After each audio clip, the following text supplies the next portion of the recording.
합장하시고 예경문 따라서 해주십시오. 나모 다사 바가와토 아라하토 삼마 삼부다사 나모 다사 바가와토 아라하토 삼마 삼부다사. 세상에 존귀하신 님, 거룩하신 님, 올바로 원만히 깨달으신 님, 부처님께 예경하나이다.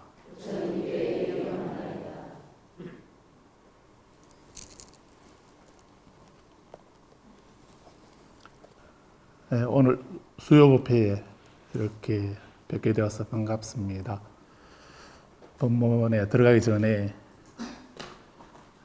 삼부에 예경하는 개송을 한 번 더 따라서 해주십시오.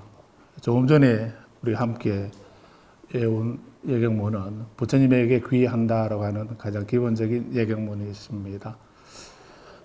세상에 존귀하신 님, 거룩하신 님, 올바로 원만히 깨달으신 님이신 부처님께 귀합니다 라고 했습니다. 삼보 예경문입니다. 한번 따라서 해보십시오. 부처님 지극히 청정하고 바다와 같은 연민을 지닌 님, 지극히 정화된 궁극적 알의 눈을 갖추고 세상의 악하고 불건전한 것과 오염을 부수는 님, 깨달은 님께 귀하나이다. 그 스승의 가르침은 등불과 같아 길과 경지 그리고 불사로 이끌고 세상을 뛰어넘어 궁극을 밝히는 그 가르침에 귀하나이다. 참모임 성가는 좋은 밭, 최상의 위없는 밭이라 불리니 정멸을 보고 올바른 길을 가신 님을 따라 깨우치고 동료를 끄는 고귀하고 현명한 님들의 참모임 승가에 귀하나이다. 이처럼 최상의 공경을 바쳐서 삼보의 지승으로 귀하오니 제가 지은 공덕으로 그 성취의 힘으로 일체의 재난이 참으로 사라지길 바라옵니다.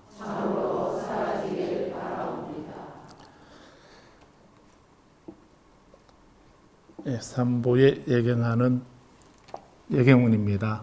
지금 우리 함께 읽은 그 개송의 그런 말씀으로 삼보에 귀하셔야 합니다. 우리들의 유일한 귀처는 부처님과 또 부처님 가르침 그리고 그 가르침을 실천하고 수행하고 깨달음을 성취한 그런 성자들, 깨달으신 님들, 참모임이라고 번역을 하는데 성가입니다. 성가 대중이 우리 그 성가 대중은 단순히 출가자만을 말하는 것이 아니고 깨달음을 얻은 부처님의 제자들입니다.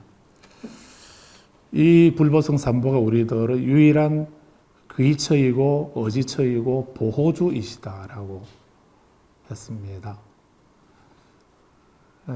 부처님이 깨달음을 얻으시고 사실은 짧은 시간 안에 깨달음을 35살 되시던 해에 음력으로 12월 8일 우리 북방으로 전해지고 있는 그 성도절은 12월 8일입니다. 깨달음을 얻으시고 거의 한 1년, 2년, 짧게는 한 1년 이내에 부처님은 그 수많은 제자들을 거느리게 되었습니다.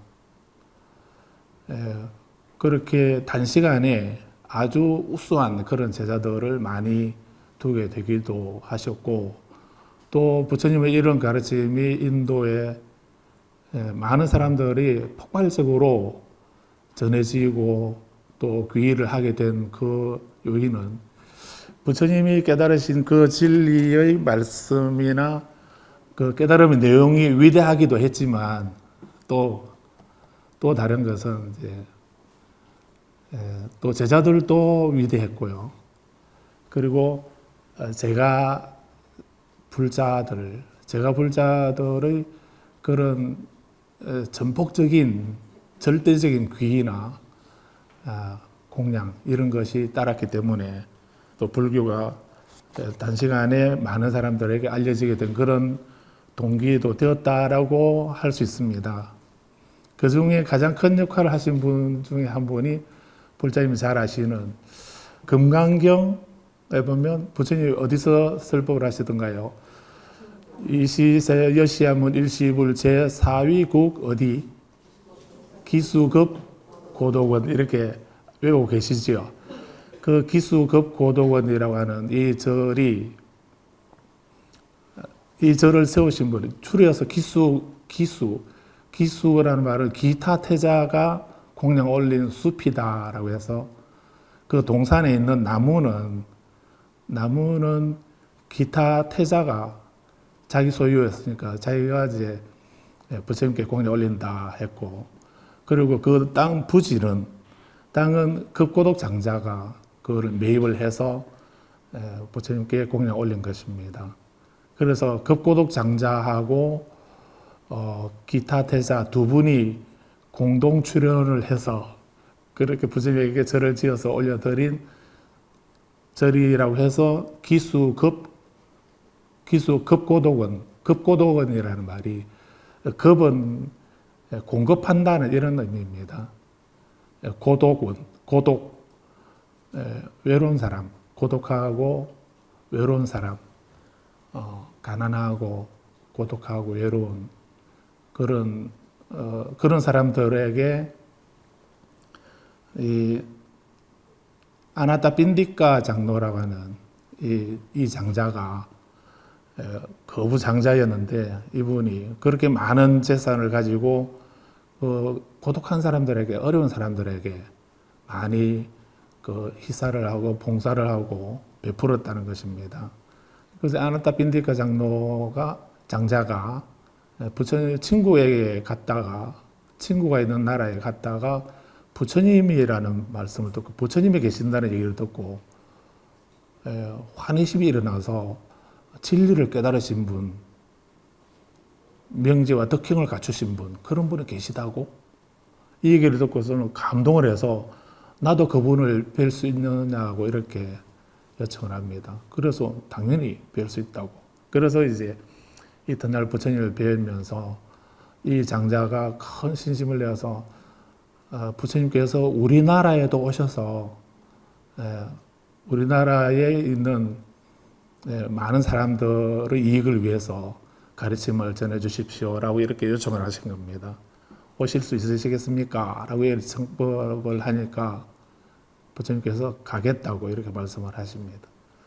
그래서 이 장자가 이제 귀국을 하면서 부처님께서 그 1250명의 많은 제자들을 데리고 걸어서 그리고 오실 거니까 한 10리 정도 간격으로 길에 10리 정도 간격으로 우물을 파가지고 오실 때 그 대중들이 목마를 때 물을 마실 수 있도록 그런 급수 시설까지 그런 까지도 하셨다는 겁니다. 그리고 돌아와서 이제 어디를 부처님이 계실 집을 어디다가 마련을 할까 물색을 하다가 기타 태자의 동산이 그게 제일 적당하겠다는 생각이 들어서 팔으라고 그 동산을 팔으라고 이렇게 하니까 안 팔겠다고 자기 별장처로서는 그런 동산을 팔지 않겠다고 이렇게 하죠. 그래도 값을 뭐 얼마를 달라고 하든지 내가 다 줄 테니까 팔으라고 이렇게 간곡히 얘기를 하니까 이 왕자는 안 팔 심산으로 이 동산에다가 전부 다 그 흑백돌 까는 거 있죠. 보도블록 까는 거 있지 않습니까? 그런 것처럼 보도블록을 까는 것이 아니고 황금으로 다 이렇게 깔아주면은 이 동산을 다 덮을 만큼 황금을 주면 근데 팔겠다고 이렇게 얘기합니다. 그건 팔겠다는 겁니까? 안 팔겠다는 겁니까? 안 팔겠다는 얘기죠. 그 정도 돈을 누가 내겠으며 또 가지고 있기는 알겠습니까? 그래도 장자는 팔겠다는 그 얘기를 듣고 너무 좋아서 그렇습니까? 나 당장 우리 집에 있는 황금을 가져와서 땅을 덮겠습니다 라고 그래서 자기 광을 열어서 있는 금을 다 가져와서 덮기 시작한 겁니다. 얼마나 덮었는지는 모르겠습니다. 그런데 그걸 보니까 이렇게 누구도 그렇게 마음을 낼 수 없는 그런 일들을 이 장자가 하고 있으니까 그래서 왕자가 자기는 안 팔려고 그랬는데 가만히 보니까 전부 다 덮을 심산으로 지금 그렇게 황금을 덮고 있으니까 이 장자에게 물은 겁니다. 뭐 때문에 이렇게 많은 돈을 들여서 이 동산을 살려고 하냐 이렇게 물으니까 이 세상에 부처님이 계십니다. 그래서 진리를 깨달으신 분 그분이 계시다는 이 말을 듣고 왕자도 그렇다면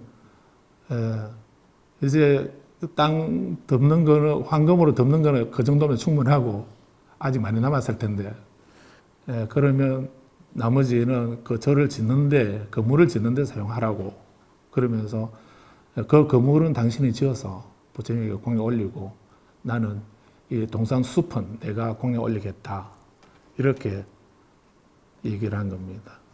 그래서 이제 두 분이 합자해서 그렇게 정성껏 마련해서 부처님께 공에 올린 것입니다. 그래서 절 이름을 기수급고덕원 이렇게 하는 것이고 줄여서 기원정사 이렇게 하는 것입니다. 초유경전에 부처님의 말씀을 그 빨리어라고 하는 이 언어로 전해지고 있는 그 부처님 말씀을 그 니까야라고 이렇게 합니다. 또 산스크리트어에서 전해지고 있는 초유경전의 말씀을 번역한 것을 아함경이라고 이렇게 말합니다. 그래서 아함경이나 니까야는 다 같이 부처님께서 말씀하신 그 초유경전을 모아둔 것입니다. 그 중에 하문으로 정일 아함경에 해당되는 것이 앙구따라 니까야입니다. 그런데 그 앙구따라 니까야에 희열의 경이라고 있습니다. 그 앙구따라 니까야 희열의 경이에요. 이렇게 부처님이 말씀을 하십니다. 장자여 그대는 수행성의 참모임에 참모임이라고 번역한 것은 성가를 말합니다. 우리 성가를 참모임이라 이렇게 그렇게 번역을 하고 있습니다. 수행성이라는 말은 비구를 말합니다. 비구 20살 이상의 구족기를 받은 남자를 비구라고 하지요. 여자는 비구니라고 이렇게 알고 계십니다. 근데 비구니는 인도 말이고 이것을 번역을 하면 비구는 수행성이라고 번역하고 비구니는 수행녀라고 이렇게 번역을 할 수도 있습니다. 그렇게 하기도 합니다. 성가는 참모임이라고 이렇게 번역을 하고 있는데 출가한 스님들의 대중들을 성가라고 이렇게 말하고 있고 그리고 경전에서 성가는 삼보로 성가를 말할 때는 사상팔배라고 한다고 했습니다. 그래서 이런 성가를 참모임이라고, 참다운 모임이다. 장자여 거드는 수행성의 참모임에 옷이나 탁발 음식이나 와좌구는 와구라고 하게 되면 방석처럼 깔개를 와구라 하고, 또 좌구라 하고, 또 잠잘 때 쓰는 요라든가 이불 이런 거를 와구라고 합니다. 그래서 와좌구 이렇게 하면은 이제 방석이라든가 이부자리 이런 것을 말하는 거죠. 그래서 그리고 네 번째는 필수 약이 있습니다. 그래서 이건 의식주와 약의 문제입니다. 출가 집을 떠나서 수행을 하는 그 수행자들이 필요한 네 가지. 그래서 옷과 음식, 그리고 잠자리, 그리고 필수 약품, 이 네 가지를 말하거든요. 사의법이라 이렇게도 말하고, 또 제가자가 이 네 가지를 수행자들에게, 스님들에게 공양 올릴 때 그것을 이 네 가지를 사사, 넉사자, 일사자, 사사공양해라 이렇게도 말합니다. 자, 그래서 그대 장자가 성가에 이 네 가지를 공양했습니다. 부처님께서 하시는 말씀입니다. 장자여 그대는 내가 수행성의 참모임에 이 네 가지를 공급하였다, 공양 올렸다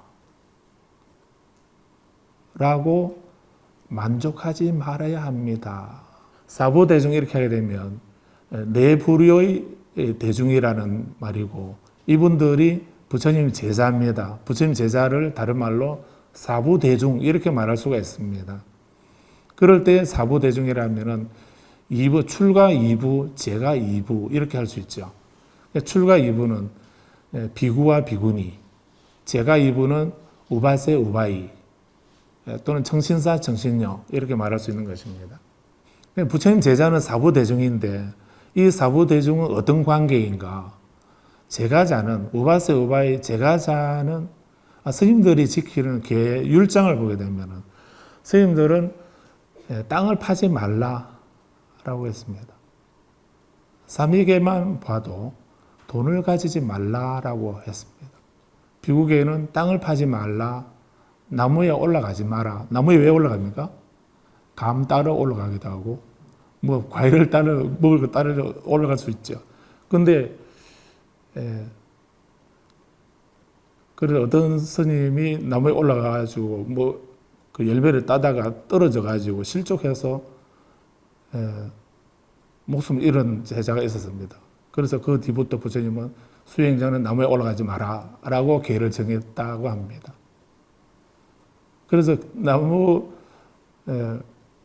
땅을 파지 말고 굴지, 땅을 파지 마라, 나무를 베지 말라, 나무에 올라가지 말라, 돈을 가지지 말라, 장사 무역을 하지 마라.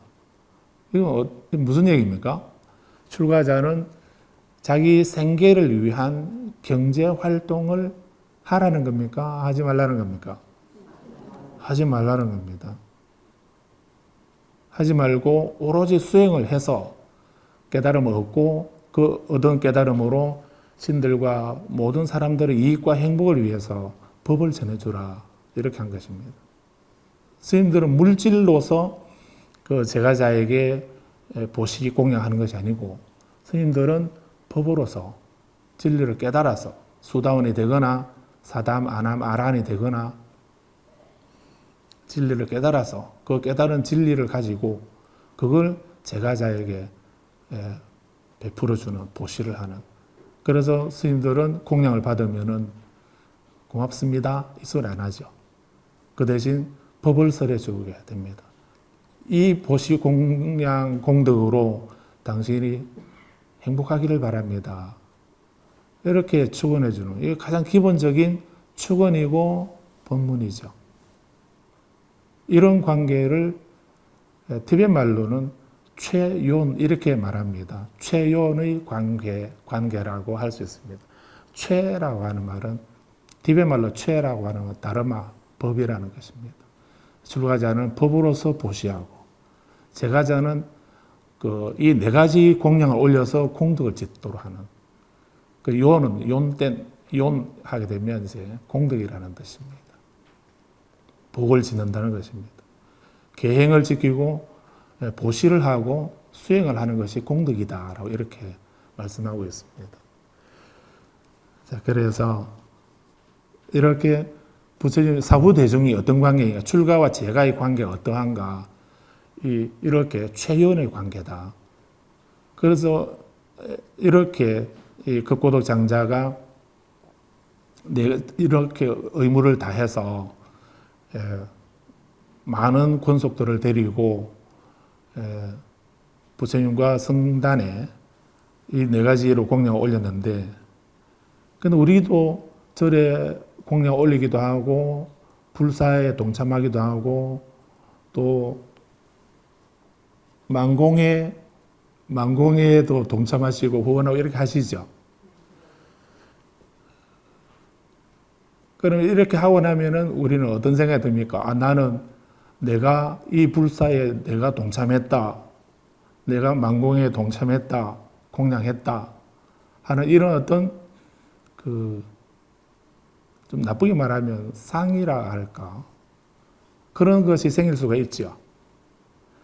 그래서 아마 금강경에서 상에 머물지 말고 보시를 해라. 우리가 뭐 어떤 행위를 하게 되면 그 했다고 하는 것 어떤 상이 남아서 좀 우쭐대거나 자만심을 갖거나 이렇게 할 수도 있게 되죠. 그렇게 그런 어떤 내가 뭘 했다라고 하는 이런 상을 가지게 되면, 거기에 집착하게 되면 그 공덕이 반감되기도 하겠죠. 부처님은 장자에게 이렇게 말씀하신 겁니다.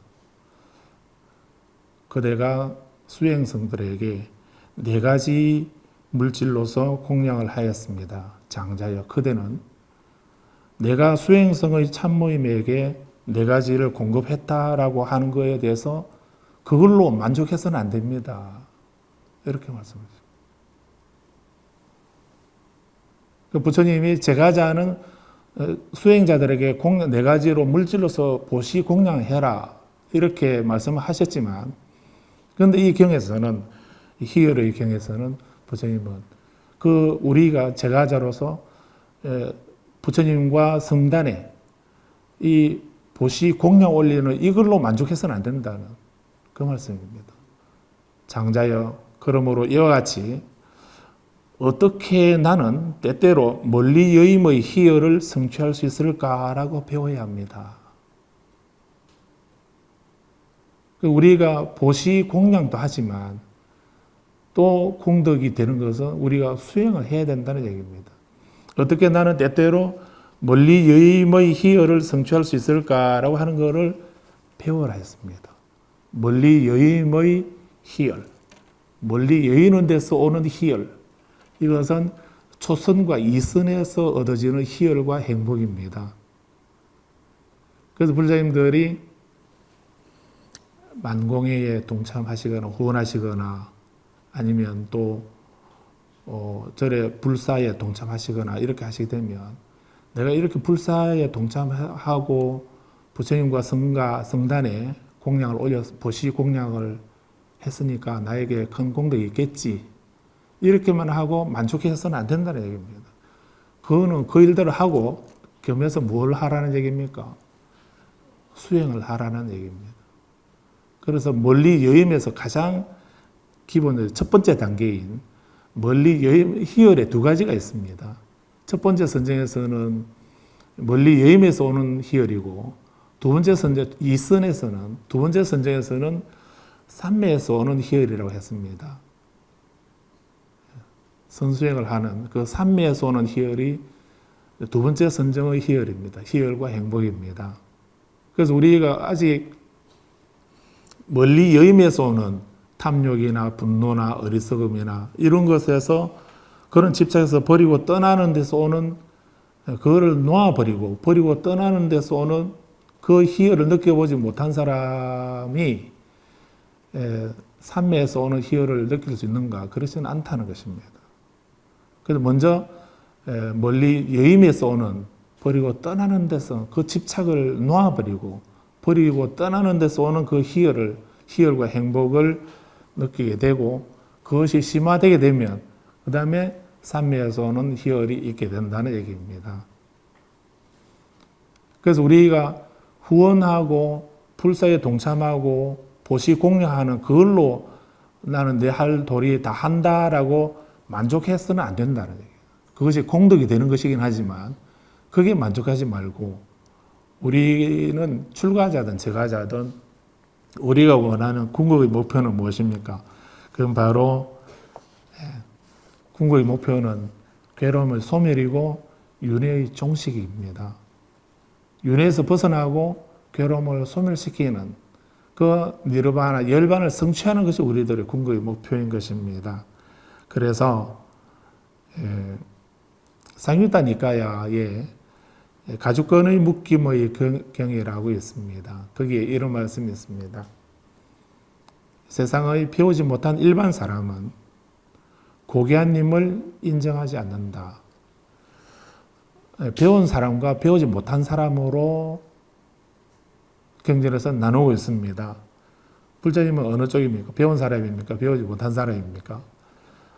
여기는 다행히 학력을 말하는 것이 아닙니다. 학력을 묻는 것이 아니고 뭘 배웠는가, 진리의 실상에 대해서 배웠는가 배우지 못했는가, 부처님 가르침에 대해서 배웠는가 배우지 못했는가, 그걸 묻고 있는 것입니다.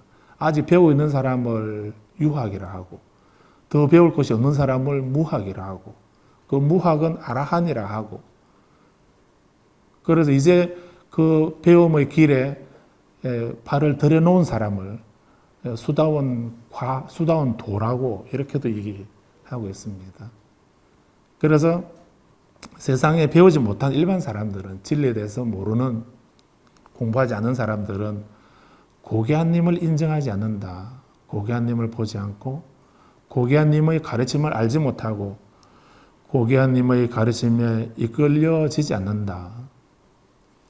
또 세상에 배우지 못한 일반 사람들은 보통 범부들은 참 사람을 인정하지 않는다.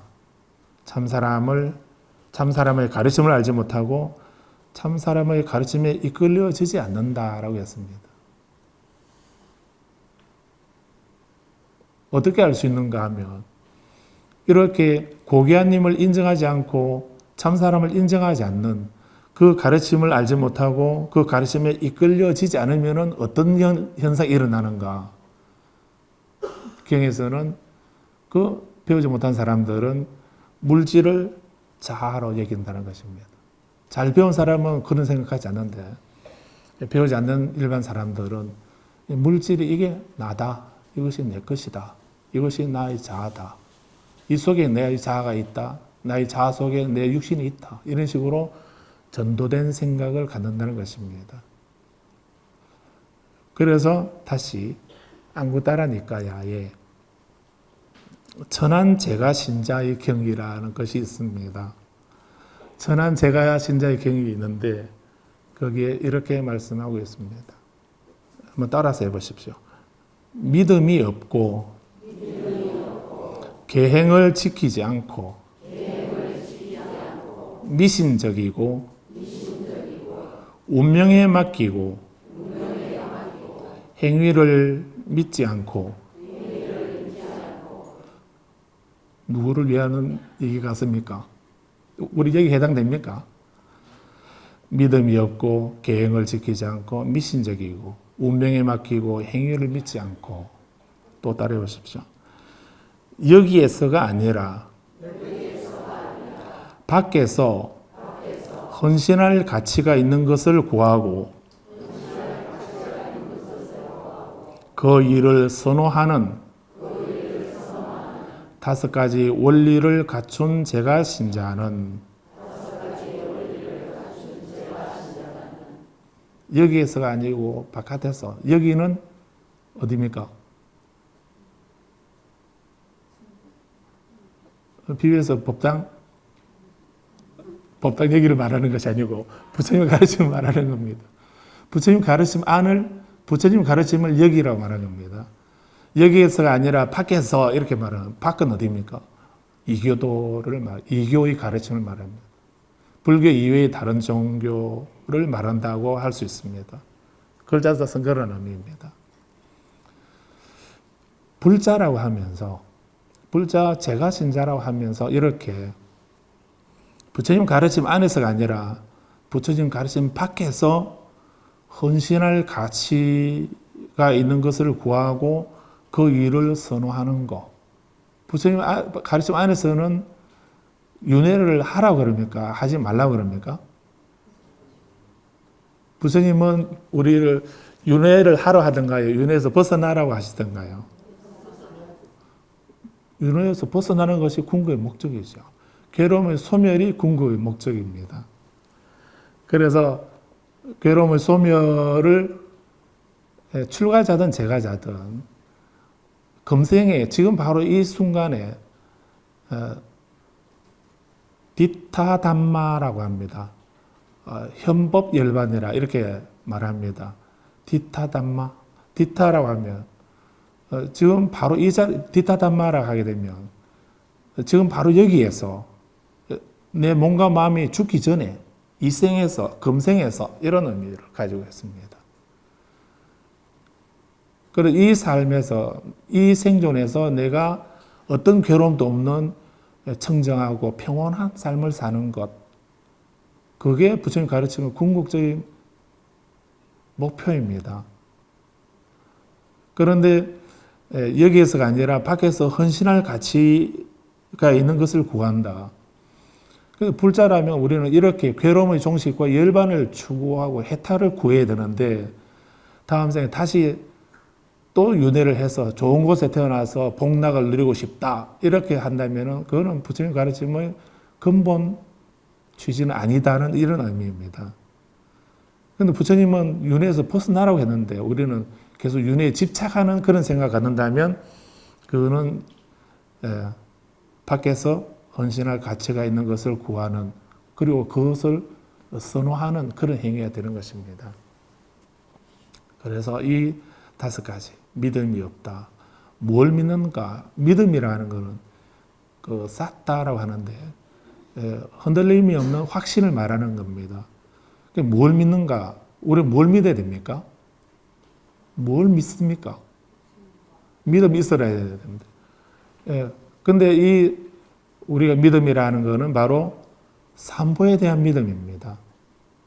부처님과 부처님 가르침과 성가만이 나의 유일한 귀처이고 구제자이시다 라고 믿는 것, 그것이 기본입니다. 계행을 지키는 것. 우리 불자님은 5계를 받았습니다. 또 보살계를 받으신 분도 있습니다. 어떤 계를 받았든지 그 계는 뭐 많이 받는다고 좋은 건 아닙니다. 많고 적고를 떠나서 몇 가지를 받았는가가 중요한 것이 아니라 받은 것을 얼마나 잘 지키는가.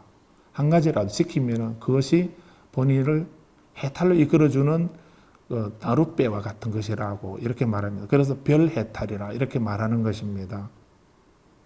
제가자로서 본인이 받은 계를 지켜야 된다는 것입니다. 그리고 미신적이어서는 안 된다는 겁니다. 미혹된 믿음을 말하겠지요. 그래서 비정상적인 그런 사건을 보고 듣고 인식하는 그런 조짐이나 징조를 가지고 있는 것, 그런 것을 미신적이다라고 이렇게 말한다 했습니다. 그런 잘못된 가르침을 말하는 그런 미신적인 이런 것을 우리는 따라서는 안 된다는 얘기지요. 그리고 우리가 하는 모든 일에 운명에 맡겨서는 안 된다. 신의 뜻에 맡기거나 운명에 맡기거나 숙명에 맡기거나 이런 일은 아니라 했습니다. 그리고 기적이나 요행을 바라서는 안 된다 했습니다. 모든 것은 내가 하는 말이나 행동이나 생각이 그것이 원인이 되고 조건이 되어서 거기에 따른 결과를 내가 받는다라고 했습니다. 그것을 업자성정견이라 이렇게 말했습니다. 그래서 우리는 행위를 빛내야 되는 것입니다. 과보를 없앨 수는 없는 것입니다. 그런데 행위는 변경시키고 바꿀 수 있다라고 하는 것이 바로 불교의 업설이라고 이렇게 말씀합니다. 그래서 우리는 내 행위를 믿어야 되는 것입니다. 내가 행복하려면은 내가 행복의 원인, 선업을 지어야 되는 것이고, 내가 불행을 벗어나고자 한다면 불행을 초래하는 그런 악업을 내가 짓지 않아야 된다는 것입니다. 그래서 운명에 맡기고 행위를 믿지 않는 그런 사람은 천한 사람이라는 겁니다. 믿음이 없고 계획을 지키지 않고 미신적이고, 그리고 모든 것을 운명에 맡기고 운수에 맡기고, 그리고 지금 하는 행위를 믿지 않고 그 행위업의 과보를 믿지 않고, 또 여기에서가 아니라 밖에서 헌신할 가치가 있는 것을 구하고 그 일을 선호하는 이런 5가지 원리를 갖춘 제가자는, 부처님은 그런 사람은 비천한 제가신자랍니다. 그런데 믿음이 있고 계행을 지키고 미신적이지 않고 운명에 맡기지 않고 자기 행위를 믿고 바깥에서가 아니라 안에서 자기가 헌신할 수 있는 가치를 구하고 그 일에 선호하는 이런 원리를, 이런 5가지 원리를 갖춘 제가 신자는, 따라서 해보십시오. 보물 같은 제가 신자, 홍련 같은 제가 신자. 홍련 아시죠? 예. 빨간 연꽃. 예. 그 다음에 3번째는 백년 같은 제가 신자, 하얀 연꽃 같은 제가 신자라고 했습니다. 출가자와 제가자의 관계는 어떠해야 되는가? 거기서 최연의 관계다라고, 그런 관계를 해야 된다라 했습니다. 그런데 부처님은 경전에서 우리는 이렇게 제가 신자로서 4가지 공양을 올리는 그것으로, 그건 분명히 공덕이 되는 것입니다. 복을 짓는 일입니다. 그 복으로 천상에 태어날 수 있고 사람으로 다시 태어날 수 있는, 악도에 떨어지지 않을 수 있는 공덕이 되는 것입니다. 그런데 그걸로 만족하지 마라. 거기에 만족해서는 안 된다. 우리가 그렇게 제가자로서 공양을 올리면서 우리는 멀리 여임에서 오는 그 희열을 추구해야 된다. 수행을 해야 된다 했습니다. 제가 분상에서, 그렇다 해서 다 집을 떠나서 해인사나 통도사나 람림학당이나 이쪽으로 다 출가하라는 얘기가 아니고, 집에 계시면서 멀리 여임에서 떠나는 그 희열을 본인이 얻을 수 있도록 수행을 하라는 것입니다. 어떻게 수행해야 됩니까? 독경을 하고, 연부를 하고, 주력을 하고, 절을 하고요, 명상을 하고, 수행 방편은 84,000가지를 할 수 있습니다. 그런데 크게 줄이면은 저는 7가지로 요약할 수도 있을 겁니다.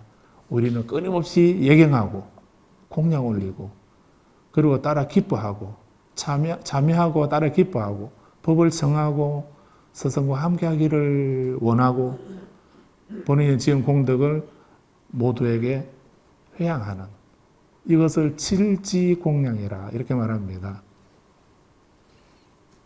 그렇게 하게 되면 적어도 멀리 여임에서 오는 그 희열의 전부는 아닐지라도 거기에 가까운 그런 어떤 희열, 기쁨을 얻을 수 있으리라 봅니다.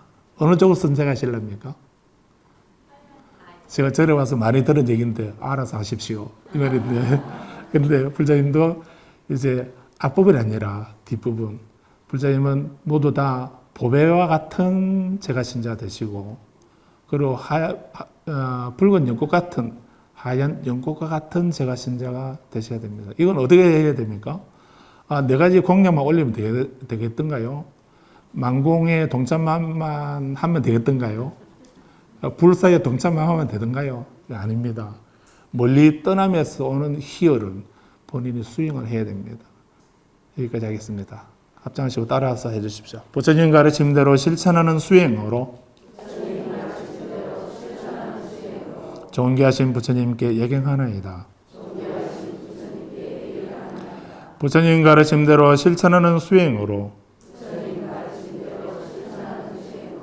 고귀한 담마에 예경하나이다. 부처님 가르침대로 실천하는 수행으로 수승한 성가에 예경하나이다.